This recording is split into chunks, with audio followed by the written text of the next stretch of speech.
দর্শক এই মুহূর্তে কথা বলছেন তথ্যমন্ত্রী, আমরা সরাসরি সেখানে চলে যাচ্ছি। গত বছরের 25শে ডিসেম্বর তিনি তার বক্তব্যে প্রারম্ভিকভাবেই জাতিকে যখন তিনি সম্বোধন করেছেন, তখন তার একটি অংশের মধ্যে পরিষ্কারভাবে বলেছেন, পাহাড়ি এবং সমতলের নাগরিক ভাইয়েরা আমরা সমান। শহীদ জিয়াউর রহমান, দেশনেত্রী বেগম খালেদা জিয়ার ধারাবাহিকতাতে আজকের নির্বাচিত প্রধানমন্ত্রী নির্বাচিত হওয়ার আগেই কিন্তু এই ঘোষণা দিয়ে রেখেছেন। ফলে সরকারের প্রধান হিসাবে আমাদের সরকারের এই ঘোষণাকে আমাদের সরকার ভবিষ্যতের নাগরিক অধিকার চর্চা করার ক্ষেত্রে ধারাবাহিকভাবে এগিয়ে চলবে এই নীতিমালার ভিত্তিতে একথা বলার কোনো অবকাশ রাখে না। বরঞ্চ আমাদেরকে সজাগ থাকতে হবে, সতর্ক থাকতে হবে, আমাদের বৈচিত্র্যকে কেউ যেন বিভাজনের হাতিয়ার হিসাবে ব্যবহার করতে না পারে।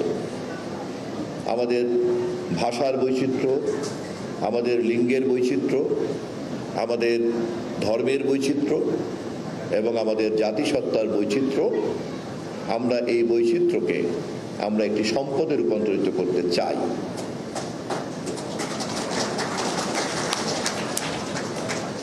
সভ্যতা তার ইতিহাস থেকে শিখেছে, যেই দেশ যেই জাতি যত বেশি বৈচিত্র্যকে ধারণ করতে জানে, সেই দেশ সেই জাতি তত বেশি শিকড় সম্পন্ন হয় এবং তার অবদানের ক্ষমতা আরো অনেক বাড়ে।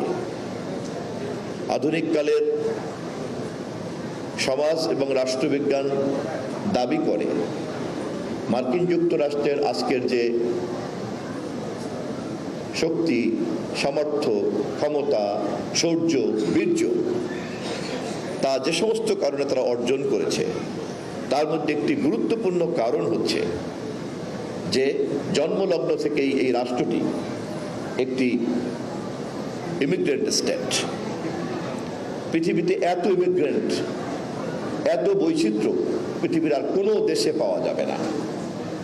আপনাদের মধ্যে যারা নিউ ইয়র্কে গিয়েছেন, আপনারা নিশ্চয়ই দেখেছেন পৃথিবীর এমন কোনো ভাষা নাই, এমন কোনো রং নাই, এমন কোনো বর্ণ নাই, এমন কোনো লিঙ্গ নাই এবং এমন কোনো ধর্ম নাই যারা একসঙ্গে মার্কিন যুক্তরাষ্ট্রের এই কাঠামোতে বাস না করে। এবং দেশের আইনের শাসন এই সমস্ত বৈচিত্র্যকে এমনভাবে ধারণ করে যে তারা তাদের এই বৈচিত্র্যকেই একটা সম্পদে রূপান্তরিত করেছে।